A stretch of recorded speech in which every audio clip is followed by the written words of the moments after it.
had She for over 20 years. It used to be called Simpkins, and it was a wonderful, very old chocolate shop. Mr. Simpkins had it for over 50 years, and his wife wanted to move away from Blackheath, and he said he wouldn't go unless I took his shop, because he wanted me to have it. We had 2 Raggity Anns at the time, and I said, I really don't want another shop.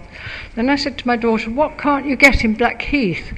And she said, I can't get bras and things like that. So my husband and I went up to town, and we went round all the stores taking notes of what looked nice and what didn't, and formed a list, and I opened She, with very expensive French perfume and silk lingerie, and somebody said to me, that is a death thing because you won't do anything at all.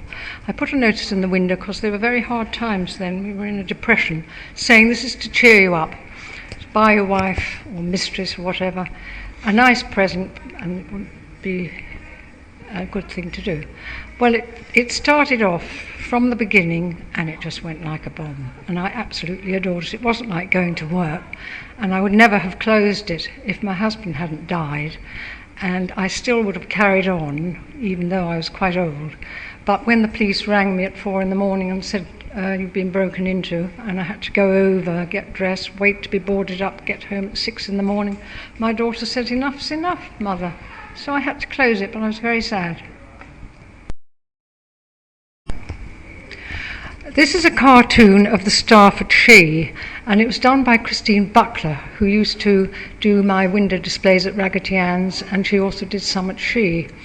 And my daughter actually took over the displays, and they were so good that the cars nearly crashed outside because they were so glamorous.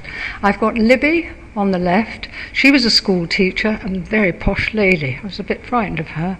Then I've got Nancy, who was very artistic indeed, and terribly good class. Then there's me, who looks like the cleaner, holding a bra.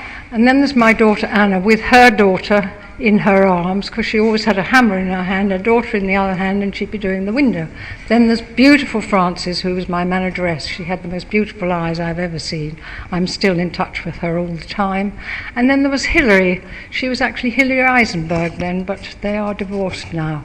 And I mean, we were just a wonderful team together, because they all adored it as much as I did. So it was just a nice place to be.